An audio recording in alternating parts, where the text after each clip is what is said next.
a part of. Okay, so I'll tell you what some of the favorite ones that Venrock's done sort of generally, because I think they're super interesting. I'm not kidding, I really do love the Singularity. And happy to get all sci-fi on you. The coolest one that we have is, I think, is a company called Data Miner in New York. Have you heard of them yet? Yeah, so what these guys do is they ingest all the real-time signal from the web. So, you guys can think Twitter, you can think Facebook, you can think any number of social media sites out there where people are contributing content, and they can derive interesting events throughout the world that are happening and in real time tell you about stuff long before the news media knows about it, which is obviously of interest to the news media, but also in the interest of, financial institutions, government bodies, maybe crisis response folks. So, anybody read Snow Crash? Show of hands from the nerds, Snow Crash? No? Okay, classic sci-fi book.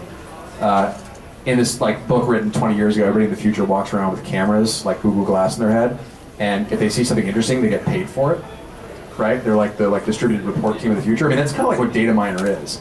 Everybody's walking around with cell phones. It's not yet in our head, but it'll get there.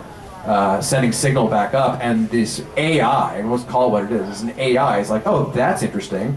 Like, that's a humanitarian crisis. That's some sort of political crisis. That's some sort of emergency situation. These crops died over here, and that might be of interest to somebody, and sends that to the right people, right? So I think that's just super interesting. We've got this global eye figuring out what's going on. So that's one of the very cool ones. And we have other stuff too. That's we've got Dollar Shave Club, which is just awesome, right?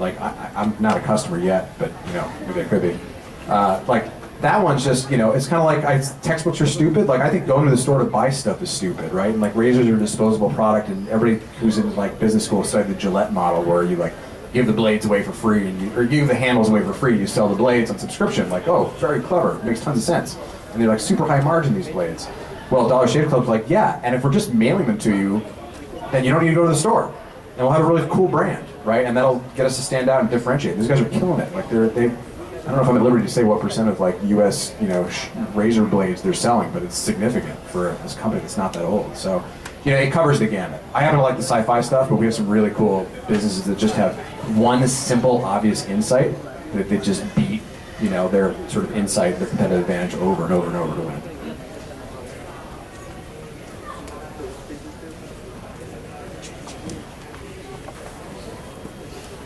As an investor, what are the top 3 things you look for in startups that you're thinking of investing in? Super easy. You'll hear this time and time again.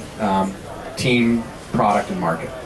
Right? So, team number 1, you want, I'm wonderfully repeating myself, which I like because it means that it'll actually be remembered.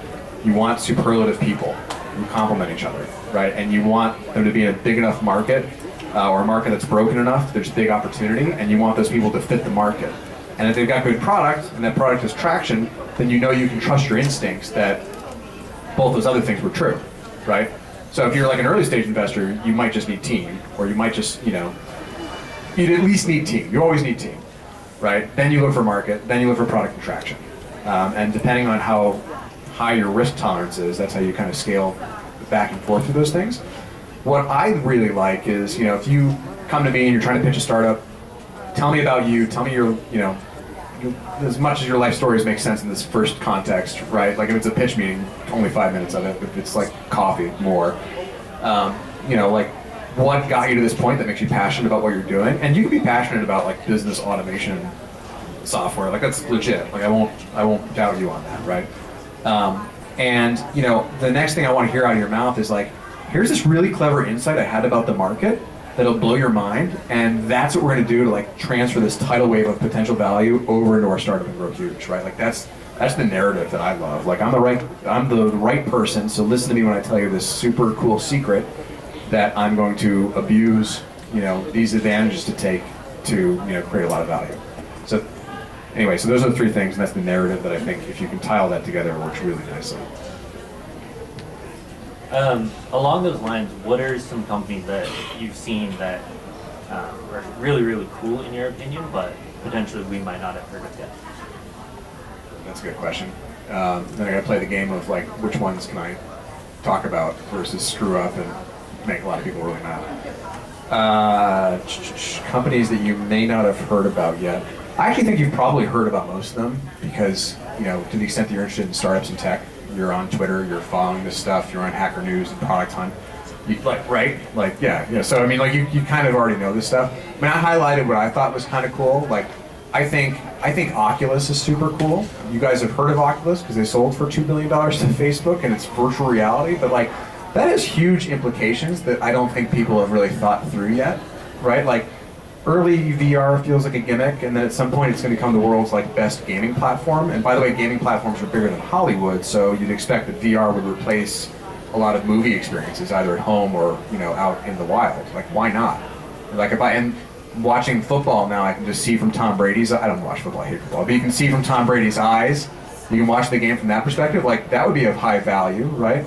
And when we get 3D modeling down, and sort of either via infrared depth sensors or a mask with electrodes in it, like my facial motions, why would I need to travel halfway across the globe to come meet you in your company when we just have a virtual meeting?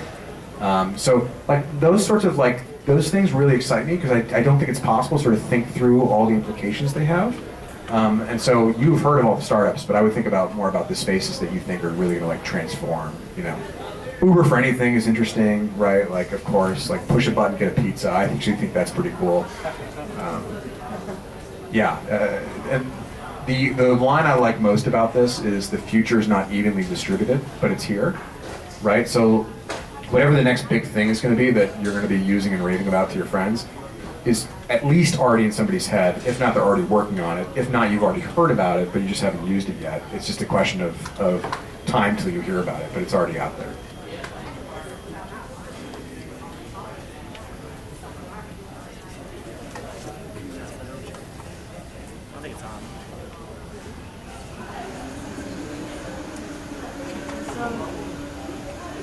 Who? Oh, okay.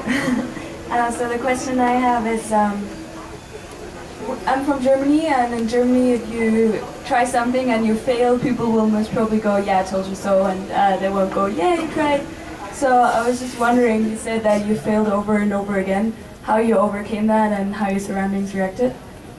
Yeah, so I guess it depends, one, what your definition of success is, right? Is it, some people are fixated, or they want to go IPO a company. Others want to have millions in their bank account. Others want to just know they did good in the world. Others just want to work on interesting problems. Others just want to work with interesting people. Others just want low-stress lifestyles, right? So I guess define what success is for you first, because I think that's most important. And the startup world has this notion of success, right? We sold, we went public, right? That's fine. We need that, so that's actually good. I think it's okay because as long as you're learning every time, that's good. I don't think failing for the sake of failing makes no sense, but being bold and taking risks is what matters. So I don't know how you get over it. I've gotten over it easily enough because I've always worked on something I cared about. I cared about, kids being expressive online. Family of artists, I drew as a child, I taught art classes, that mattered to me. So that we didn't make it, oh well, I'm not happy about it, but it was I learned a ton and I had fun doing it. And I had kids who wrote me letters saying, if it weren't for this site, I wouldn't have gone to art school and I didn't think I could do it, but everybody on the site said I was such a good artist. I'm that's awesome. I'll take that to the grave. That's a reasonable use of my time. Working on the debugging startup company, just built some really cool tech at a time when all I cared about was the tech. So I was true to myself in that moment. With Boundless being true to, changing the world by making education more affordable and more digital. And I think we're actually succeeding at that, so that feels really good. And being at Venrock doing VC stuff, I'm helping other startups. So even if I won't last long in VC forever if you don't have $1 billion outcome at some point in the next decade, right? But I felt good about helping people, hopefully giving good advice, not bad advice. Failure, there's so many quotes on failure, the Wayne Gretzky one, again, I'm not a sports guy, but it's you miss 100% of the shots you don't take. So if you're fearing failure, you've already lost, right? So you just need to get over it. And I think a lot about being a good entrepreneur is just being comfortable being the ox, right? You're just going to grind so much stuff out, and your employees are going to hate you during certain moments. Your investors are going to hate you during certain moments. Your customers are going to think your product sucks. Someone will always think you suck. So the day you get over caring about that, you're going to be way more successful because that's not going to factor into what you decide to do next, if it makes sense or not. So I've heard that about German culture, actually. It's unfortunate. I would suspect that's going to change over time, right? If the Silicon Valley, Boston, no, stuck that way, okay, just come here, work here. So we're really friendly here, it's great. We have time for one last question. Sorry. So what do you think the point is that which when you're doing like a computer science product or like an engineering product, where you're going to go and possibly get some intellectual property on that product? Like when is the right time to do that about? I'm not sure I understand. Right time to start getting some type of intellectual property. Oh, you mean like paperwork file that this is yours, and yeah. So I think that talk to the law school, your law school friends here. They can answer that better. I think it's you actually there are time constraints. So this is not an opinion based thing. Like I think that after you invent something, you've got like a year to file a provisional patent. From there, you've got another year to go do something else. Like I actually don't know the answers to these questions, and it could be critical. So go seek an expert on that stuff. I'll tell you, emotionally, I care a lot less about IP in certain cases than other people do. So, you could have the world's greatest IP, but if you don't have customers, it doesn't matter, right? So, like, you really need to prove there's a market for what you're building. And if if you are outpacing everybody else building something, and again, this is the software guy perspective. It may be different depending on if you're doing hardware or if you're doing some chemical process, or certainly in biotech and pharma. It's critical. I think it's less critical in software for sure. I think there are certain cases. So we have another cool portfolio company. We have a company called Quicker, formerly Q-Factor, now they're known as Quicker, which makes a lot of sense. So what they do is I don't know if I can talk about this. They have technology that like drastically accelerates the transmission of data over wireless. So you're on a congested, network or a spotty network. You're trying to watch a video and it keeps stalling and refreshing, like you just want to murder yourself and the phone at the same time. They can actually make it 10x better on existing networks, and all it takes is a little bit of software on either end. So for them, IP is critical, right? That's specific to their business. If you were building, like a data miner, you might be better off with trade secrets. If you're building a HubSpot-esque Salesforce solution, it probably doesn't matter at all because that's more of a marketing play. But I would talk to your lawyer friends if you've got good IP, or you can just tell me afterwards. All right, that's all the time we have for tonight. Everyone give a hand for Aaron.